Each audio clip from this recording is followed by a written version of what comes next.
Sumainyo ang Panginoon. Yung ebanghelyo natin ngayon sa araw na ito, ngayon ay ika-4 na linggo. At sabi nga natin ay ito yung pinakamaiksing linggo ngayon sa panahon na ito, ng Adbyento. Kasi bukas ay pagdiriwang na ng dakilang pagsilang ng ating Panginoong Jesucristo.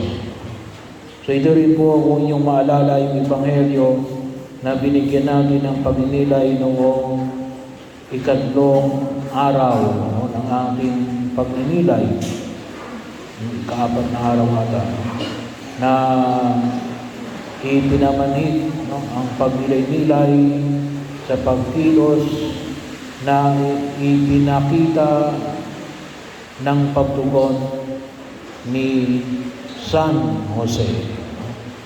At ang binigyan natin ng pagtugon dito ay ang pagsunod sa kalooban ng Diyos. Sa bahagi na ibinamanhid ni San Jose bilang katuwang ni Maria sa pagtugon sa paanyaya ng Diyos. Pero dito, yung ang binibigyan ng dito, yung kaganapan ng pangako ng Diyos na kanyang pagliligtas mula pa po ng lumang tipan. Yung tanda ng pagkilos ng Diyos sa daigdig na ito. Ano yun? Ang isang dalaga ay manganganak ng isang lalaki at tatawagin Emmanuel. Hindi lang mo yung isang dalaga na nanganak. Ngunit bahagi ho, kaya ho sa ipagkilala natin sa mahal na Birhen Maria, sabi nga natin, yung virgin birth, siya'y nanganak ng isang Birhen, na bahagi, pagkilala natin na yung kanyang isinilang ay hindi lamang gawa ng tao. Bahagi nito ay tao. Kasi bakit? Tao ang mahal na Birhen Maria. Pero yung bahagi, yung kabilang bahagi ay ang Diyos. Kaya nga si Jesus ay tao at Diyos. So, tao, gawa ng ang laman na galing kay Maria.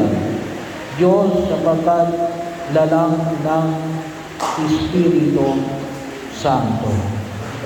Kaya nga, bahagi ho na kung saan isa sa mga mahalagang turo ng ating pananampalataya ang ang Diyos ay naging tao. So bakit ang Diyos ay naging tao? Kasi nais niyang ito ang pamamaraan para iligtas ang tao sa sangkatauhan. Bakit?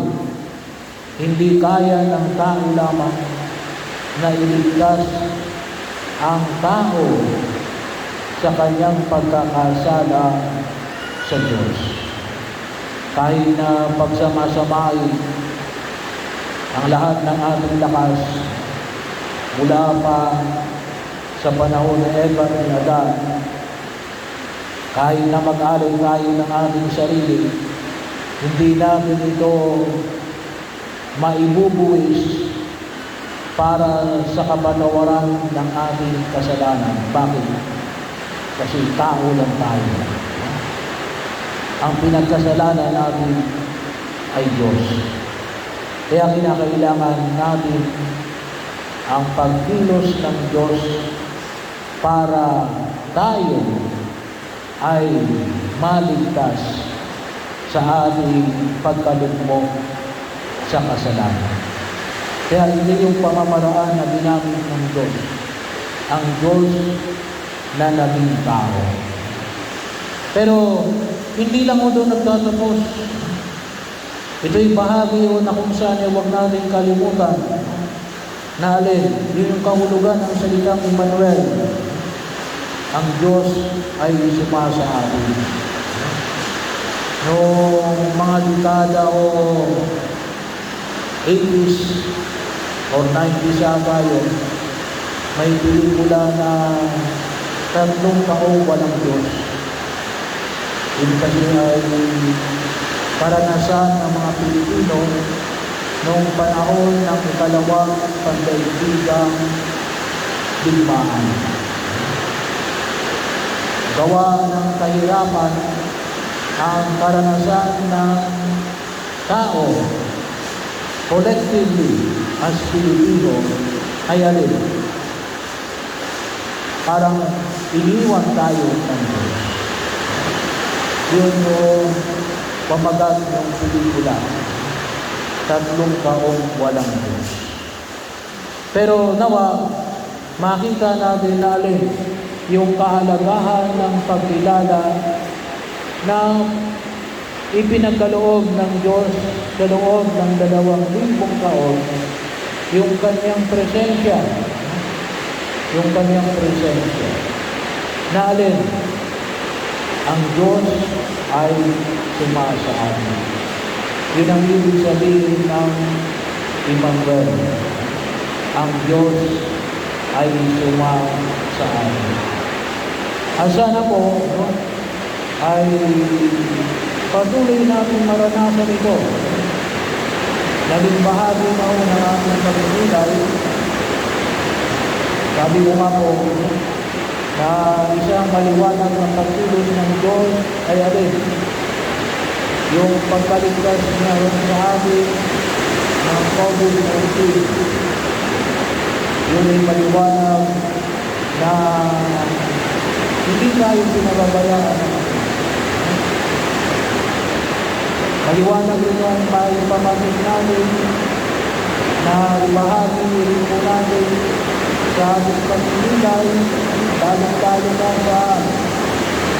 sa pagtanggap namin ng mga sakramento. Kaya huwag namin kalimutan ng pagtanggap namin ng mga sakramento ay isang maliwanag na pagkilos ng Diyos. At hindi lang basta maliwanag na pagkilos ng Diyos, ngunit maliwanag din natin pagbibigay ng grasya. Saan pa? Bibigyan din natin ng pagkilay kahapon doon sa dokumento ng simbahan na Ilusya na nagpapaalala sa atin natin yung patuloy niyang pagwapaspas ay doon sa mga dinuduri natin na may irregular na kalagayan. Pangapat, alam niyo yung isang magandang ibig natin, alinon, yung ating dibusyon sa mahal na Jerusalem, dibusyon natin sa mahal na Jerusalem, at sa dibusyon natin ng isang Pilipino Pilipino. So, mahal yun. Ano yun? Dala-dala natin sa kanawag namin kalimutan. Isang pagkilala, hindi lamang pagpipili natin ng papuri sa Diyos, pero magpapaalala natin yung dakilang biyaya natin. Binais ng Diyos na katulad ni Maria, hindi lang si Maria binigyan ng kapangyarihan na dalhin siya. Ngunit tayong lahat, binigyan niya ng pagkakataon na madala-dala natin sa Jesus. At yan ay maliwanag na ipinapakita natin sa ating dibusyon ng Santo Niño de la O. At patuloy natin pinapakinabangan every Sunday. Every Sunday. Bakit? Tinatanggap natin sa Jesus sa banal na Eucharistia. Sa banal na Eucharistia. So, napaka halaga po yung biyaya na yon. Na alin, tinatanggap mo si Jesus. Sabi mo nga, hindi lamang sa salita, hindi lamang sa Espiritu, kundi sa salita, sa Espiritu, at katawan at dugo ni Jesus. Ganun na lamang yung maliwanag na pagnanais ng Diyos na alin, makapiling tayo. At sana, yun din yung ating pagnanais na makita, no? Makapiling natin din si Jesus. At nawa, yun din ay magpakita at magpahayag sa papanong pamamaraan sa pamagitan ng ating pag-ibig sa bawat isa na nagsisimula sa loob ng bawat pamilya. Sabi nga natin, gusto natin na magkaroon ng kaganapan, na magkaroon ng kapayapaan sa loob ng pamilya, no? Kailangan natin si Jesus. Para magkaroon ng kaganapan yung mga magkakapatid na nag-aaway, kinakailangan doon ang presensya ni Jesus. Para tayo ay makita yung pagkilos na magkaroon ng solusyon sa loob ng ating barangay, kinakailangan naroon si Jesus. Kapag makita natin na alin yung pagkilos ng Diyos sa ating bayan, kinakailangan naroon si Jesus. Sabi nga nung kumisa ng iba, mayroon nung kayang katapusan ang laban ng Hamas at ng Israelita? Mayroon. Kapag naroon si Jesus. Kasi baliwanag mo yun eh. Ano yun? Ang Diyos ay sumasa atin. Walang imposible kapag ang Diyos ay sumasa atin. At sana po, ito yung higit nating maramdaman, no? Yung presensya na dulot ng kapanganakan ni Jesus na mag-uudyok sa atin na patuloy na magmahalan sa gitna ng hamon ng daigdig na ito. Kasi kaya lamang tayo makapagmamahal sa bawat isa ay alin? Gawa ni Jesus. Kaya yun nawa yung huwag natin kalimutan. Kapag siguro sabihin ng iba, hindi ko makita sa Jesus. We should bring Jesus. Kinakailangan dalhin natin si Jesus. Kinakailangan natin dalhin si Jesus.